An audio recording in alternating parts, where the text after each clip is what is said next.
Alright, you lot. Welcome to Hey Scotty. You lot keep lobbing questions like grenades. So here's me, no filter, just a Yorkshire lad with too much sarcasm and not enough sleep. You ready? First one's a beauty. Birkinell asks, Hey Scotty, you've just created a brand new game that warrants world to play it. Who would you get to publish it? Say that again for cheap seats. Who would you get to publish it? Kind of a fool do you take me for? Ubisoft? EA? Ones who treat your games like a sausage factory and your vision like a meat grinder? Nah, I'd self-publish. Of course I would. Why? Because I like owning my work, not renting it back off some suit with a PowerPoint kink and a Coke Zero addiction. Publisher will wine you, dine you, then staple milestones to your eyelids and tell you your horror masterpiece needs to be 4 hours long, feature a petable dog, and ship during Q4 cause data says spooky sells in October. Miss a milestone? They hold your check hostage. Hit a milestone, they move goalposts and call it agile.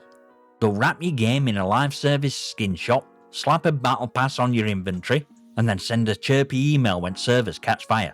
I'm building a single player or a FPS.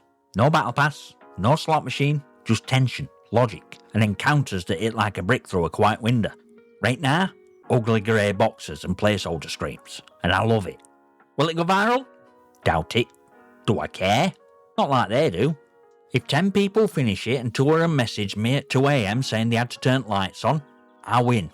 Self-publishing means scope matches my body, my brain, my bloody bones.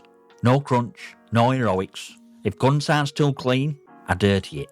If footsteps don't make you check over your shoulder, I tweak them. If a mechanic's clever but not scary, bin it. No suits, no feedback from people who think horror means jump scare and a TikTok filter. Do I lose marketing muscle? Aye. Platform deals? Maybe. But I keep control. I keep net. And I don't have to pretend loot boxes are ethical. Publisher wants in? Come correct. Fair rev split. No chalk chain on vision. Help with QA. Ports. PR. But don't play ownership games. Otherwise I'll drop it on storefronts myself. Go make a cuppa. Sleep like a bastard knowing I made thing I meant to make. So who publishes it? Me. If it lands with a tiny crowd that actually wanted it, that's worth more than 1,000 refunds on a focus-tested clone. Cheers for the question, Birkinell. You clearly know how to throw a spark on dry grass. Birkinell also asks, Hey Scotty, how do you think your channel growth is going? And what's your forecast? Right, it's truth you didn't ask a spreadsheet for. Channel's growing. Not exploding, not dead, just crawling up like ants that refuse to die, dragging bits of algorithm in the jaws. I'm not sat refreshing YouTube Studio like a goblin on a sugar crash. I don't measure my heart rate by CTR. I post, I read comments, I clock new faces, and I crack on. Members, I see you. You glue, duct tape, one's paying for caffeine and sarcasm. You'll get early drops, you'll get spicier rants first. One's too flammable for monetization. Forecast, more videos. More rants. More game breakdowns that kick lies out of marketing until marketing files an HR complaint. I'm not trend chasing, I'm truth chasing. I'll fake bad design. I'll call out broken launchers.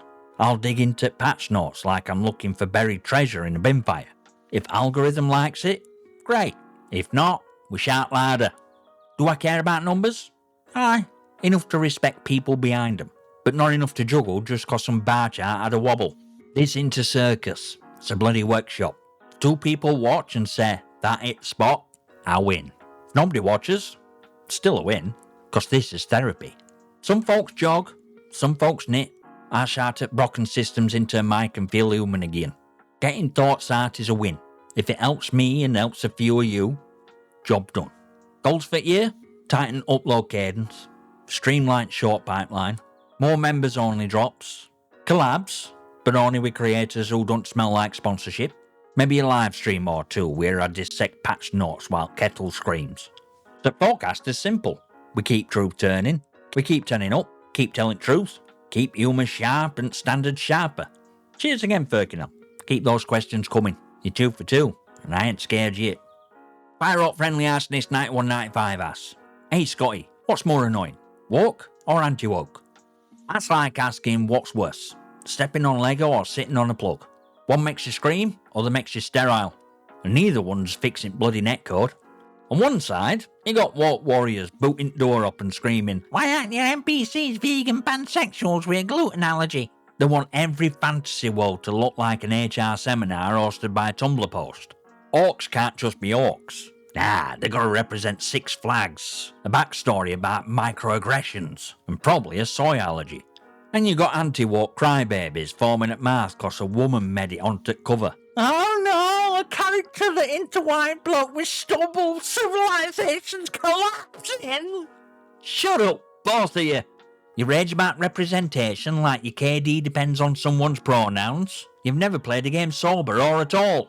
You're not gamers. You're political LARPers acting out identity warfare in comments while I'm getting spawn camped by a UAV glitch and trying not to Alt F4 into the ceiling fan. It's cold truth. Woke and anti-woke are two checks on the same ass. One lecturing me during a kill streak, others writing think pieces every time trans dev tweaks UI colour. Neither side knows what balance is. Neither side remembers fun. Both sides want clout, not clarity. Meanwhile, my squad's getting kicked mid-match cause some dev outsourced server to a toaster. Loudest thing you gotta say about a game is whether it's too progressive or not progressive enough. I've got a tip for you. Go play a working game first. A real one. Not some headline simulator you can rage tweet about. Till then, rest of us will be over here, dodging lag, battling monetization schemes, and trying to revive teammates without revive button crashing game. Cheers for Firecracker Pyro. That question came in like a Molotov and I respect chaos. Jack Left Hand 427 asks, "Hey Scotty, which move by Xbox is stupidest? Jacking up price of GamePass right before COD beta launches, or fact that you have to pre-order game in order to get early access? EA may or may not be about to go down the toilet, but at least they were smart enough to make sure that everyone had access to the beta for Battlefield 6. Now that's a bloody spicy one, Jack.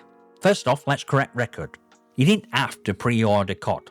Yeah, they were handing out codes like Halloween candy laced with marketing terms.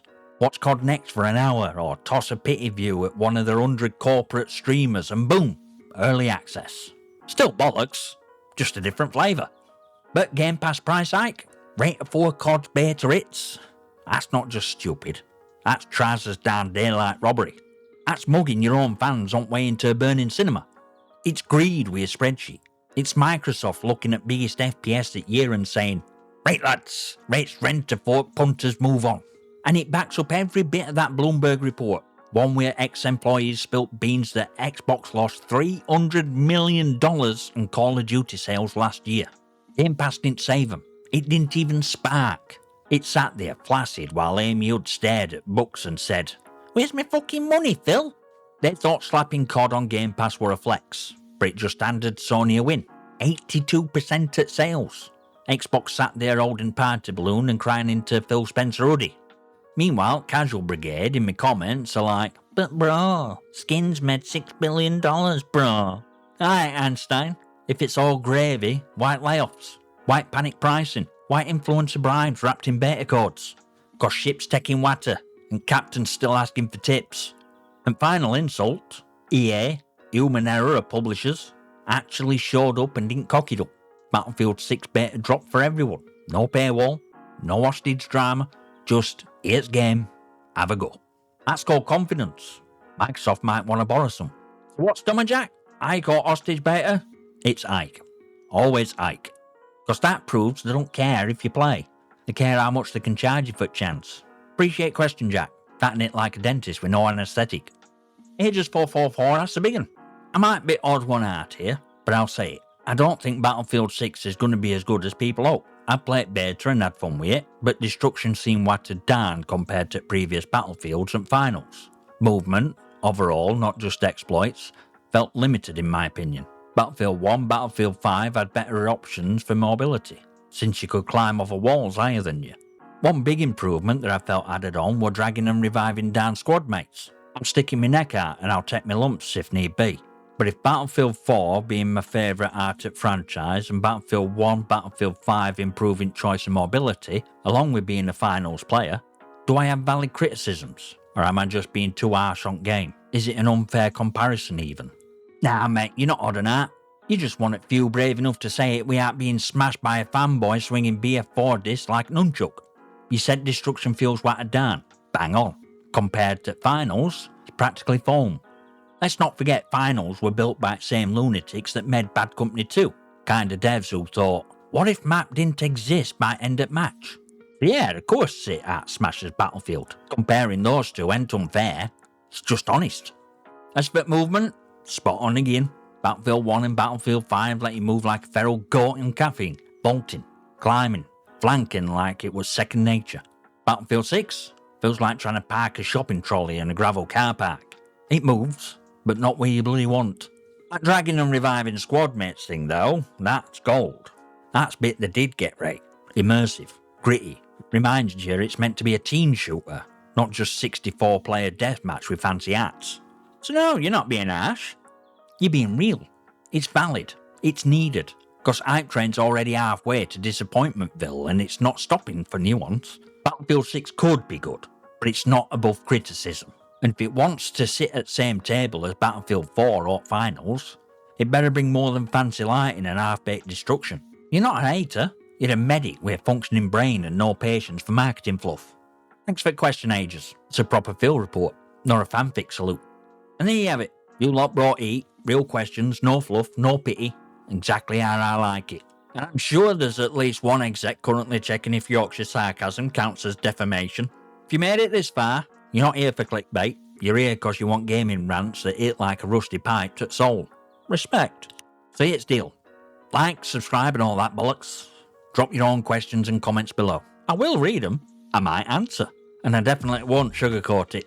I'll see you next time, you magnificent.